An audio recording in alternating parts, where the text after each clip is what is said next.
On March 10, 1992, Susan Anton was the guest on Later with Bob Costas.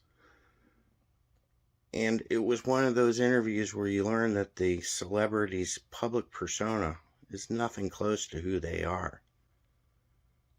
Susan Anton is far more than just a gorgeous lady. She's a singer, an actress, a dancer, and you'll laugh seeing her first big thing, which was being on Miss America and kind of like giving a snippy answer to a stupid question from Bert Parks. Cool stuff. I don't think Bob was too smitten with her, though. Like the rest of us. Susan Anton is with us. She's just recently finished a run as the leggy reporter in Will Rogers' Follies. Katie Huffman began when the show opened, and she went off to make a movie, and you came in November and concluded in mid-January, and I take it was a happy experience for you. It was one of the highlights.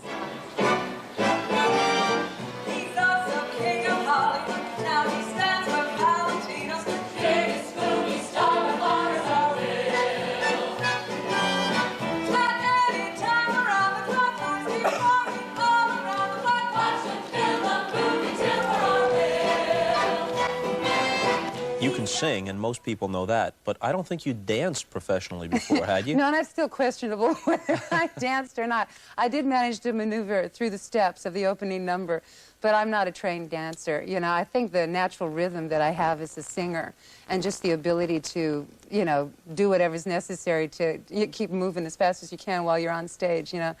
Learn how to take care of yourself and survive. I'm able to pick things up really quickly because I learned, you know, I learned always in front of people and on a stage, so to speak. I never really had any formal training, whether it was voice or acting or dancing, so I've always kind of learned in a real public arena. You know this as well as I. It's possible that somebody could have picked up the TV guide this afternoon, said, Bob's with Susan Anton.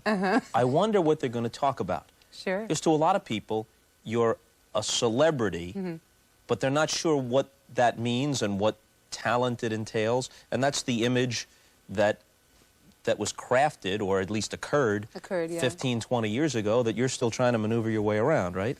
Yeah, I think it's interesting because I'm always amazed at the number of people that know me. I'm known, but not for any particular reason.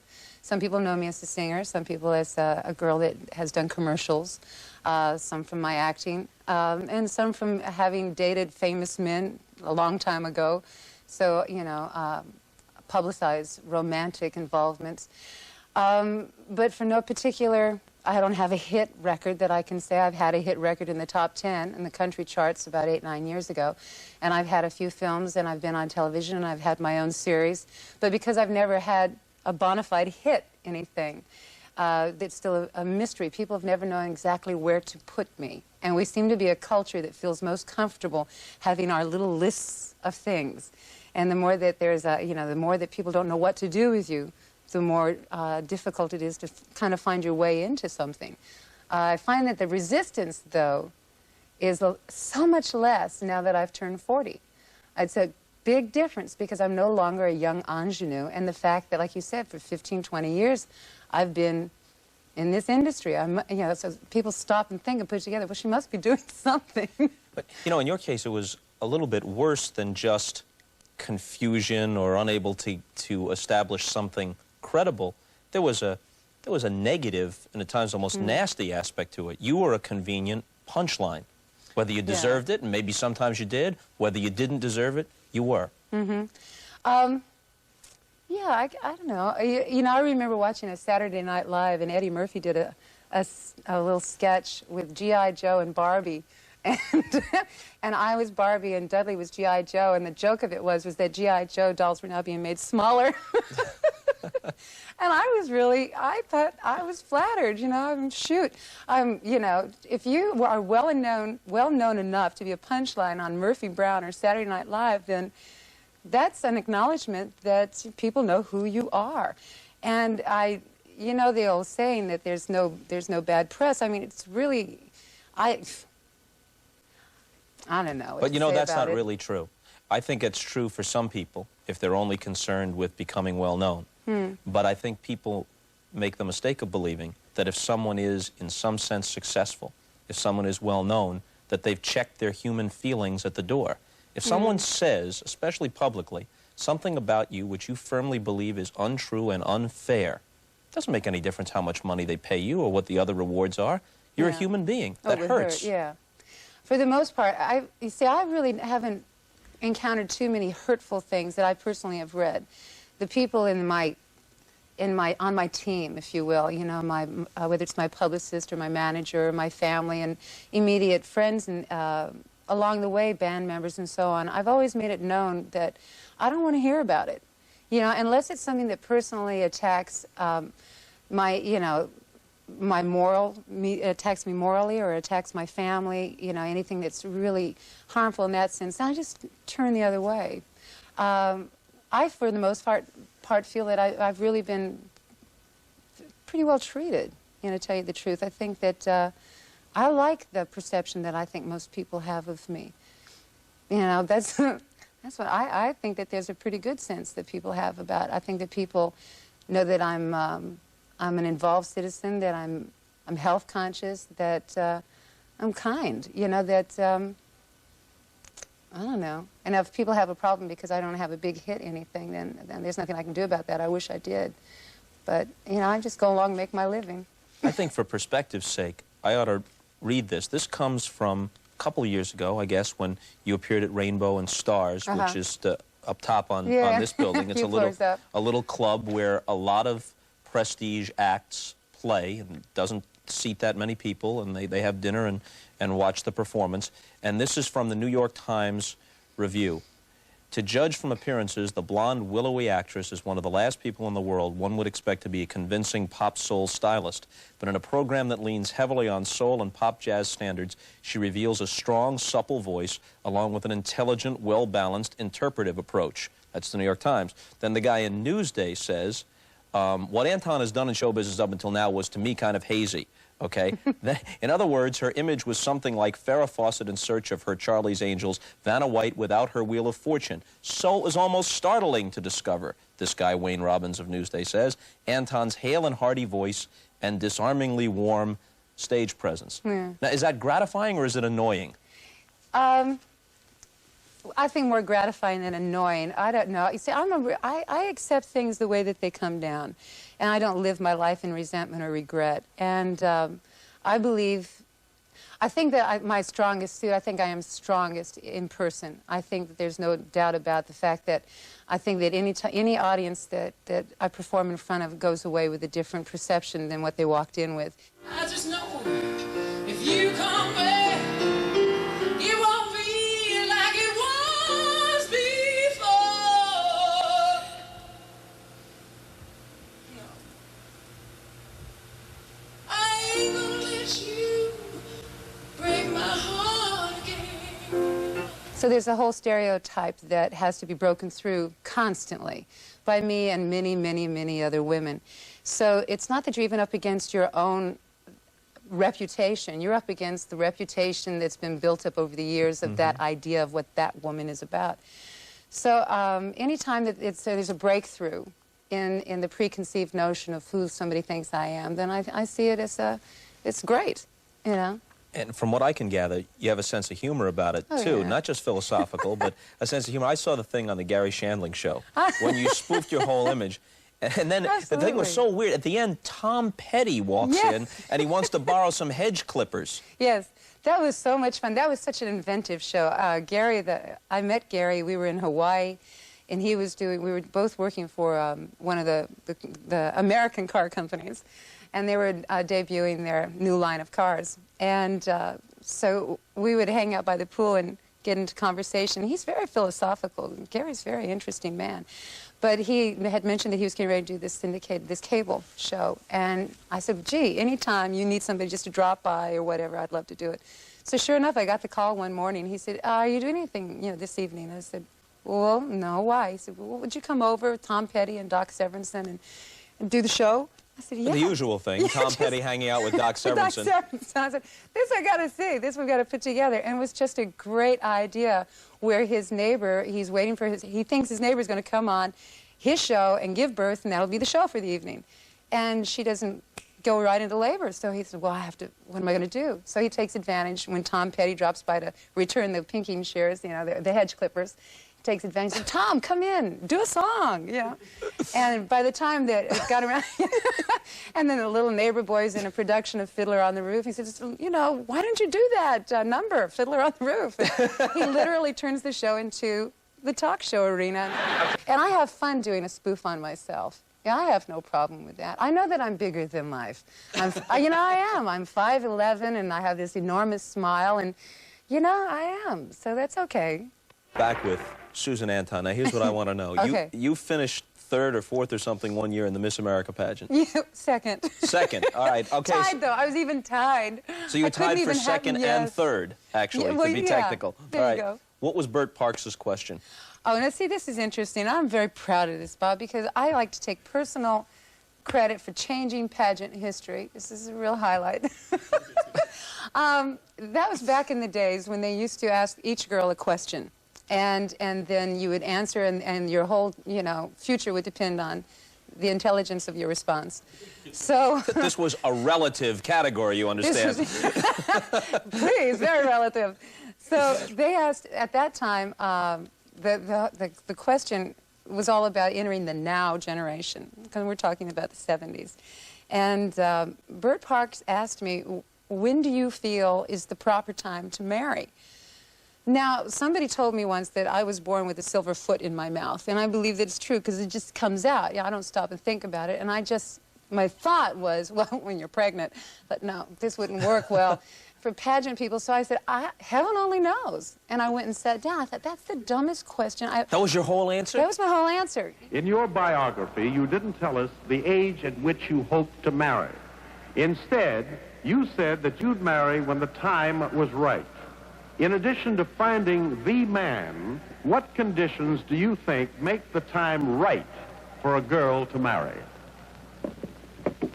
Heaven only knows.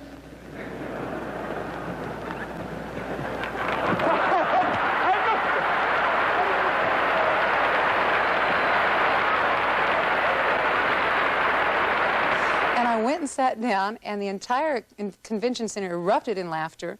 The judges were laughing. Bert Parks was standing there waiting for me to answer, and I'd already left.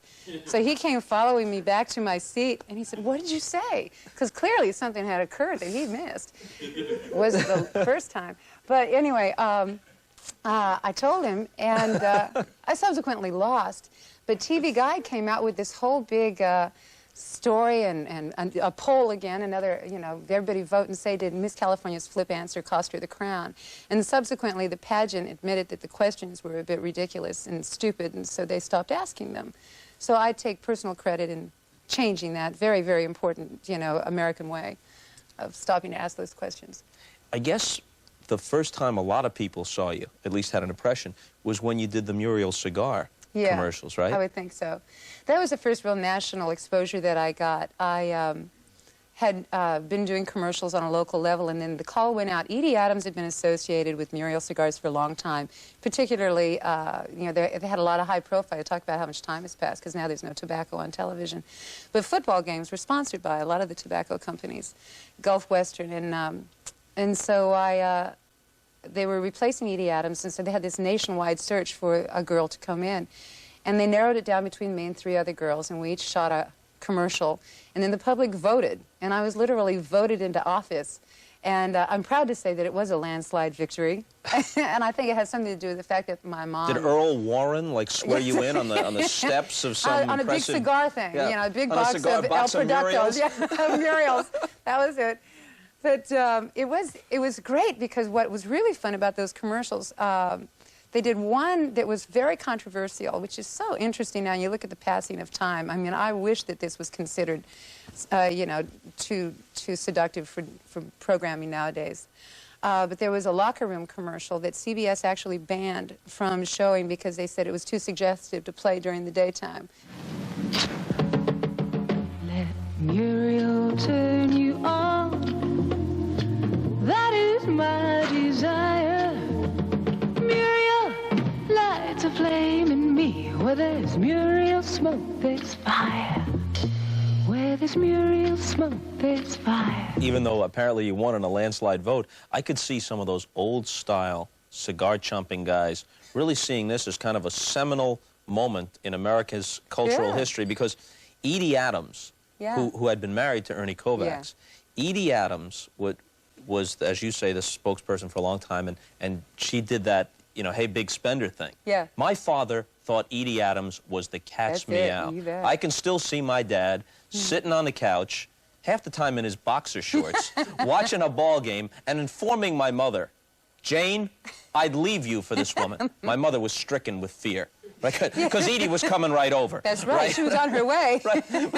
But I could see guys who, like, used to, you know, hang around the racetrack and chomp on cigars saying, now, Edie Adams, there's a broad. There's one now, for you, yeah. this is a girl. This is a pretty girl. But Edie Adams, there's a broad. Try today's new Muriel, the special blend is balanced for the light touch and the right taste, my friend. The light touch and the right taste, the blend is sublime. Why don't you pick one up and smoke it sometime? Now I've moved into the broad stage. I've graduated from a pretty girl into being a broad. But no, it's true. I found that the old smoking cigar chomping guys were pretty welcoming. They kind of said, come on, there's room for you and Edie. Yeah, they're a notoriously broad-minded demographic group. Oh, yes. You know, and now that they don't sell cigars on television anymore, I have to tell you, it does not smell good. This is a stinky thing, this cigar thing. Tell me what Sammy Davis Jr. was like to work with. Because you opened for him a lot, didn't you? Yeah, Sammy Davis Jr. was really one of the true inspirations of why I ever wanted to be an entertainer. And when I was a young girl, I read his first book, Yes, I Can, and I was so moved and upset and inspired by it. And then later, when I was younger yet, I saw him in Las Vegas. I snuck in. I was able to, because I looked older, I was able to see him at the Sands Hotel with Mel Torme. And he sang and danced and did impressions and played the drums and did everything. And so finally, my career started to take off, and we got a call to open for Sammy Davis Jr. at Harrah's in Tahoe. And my first response was, how big is the orchestra? And they said, 42 pieces. Well, up until then, I just had a little combo. So I jumped at the opportunity to work in front of a huge orchestra and to finally meet Sammy. And I didn't know what to expect because, you know, he had had his own show on television, and he was kind of getting into that jivey place that he acknowledges in his last book, you know, where he was going through all of that, you know, stuff that he was going through. And I was He became a caricature. Yeah. I mean, you know, you didn't have to exaggerate it at all for it to be a parody of a certain showbiz sensibility. Exactly. You know, and so I was saddened by that, and I didn't know, you know, you almost don't want to meet your hero when you see that your hero's become something less than the hero that you were inspired by.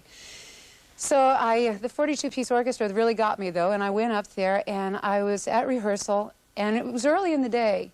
And I remember him coming in. He had this little black sombrero kind of hat on and this red shirt. And his rehearsal wasn't until far later in the day. And he came just to say hello and to welcome me to the stage. And he was so genuinely kind. And I was so amazed that here was this amazing talent. And there I was sitting and talking to him, much like this moment now. And yeah, transcendent, I'm guessing. And I said, you know, Mr. Davis, I'm so nervous about tonight. And he said, let me give you some advice. He said, just remember when you get out on the stage to do the very best that you can. You know, he said, second of all, just give them everything that you've got. Be honest, give them everything you've got. And thirdly, remember, most of all, they didn't come to see you anyway. And the minute he said that, I thought, you're right. You know, nobody out there even knows who I am, let alone have they come to see me. And it broke the ice. And I remember seeing him, the last time I saw him was maybe a month or so before he died.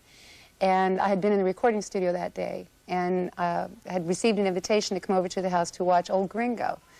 And the song that I recorded that day was a real rhythm and blues sort of song, because Sammy always kind of thought that underneath all this white I was black, because I just kind of sing from a soulful place. And I remember bringing it over, and he put it on the cassette player, and he turned it way up loud.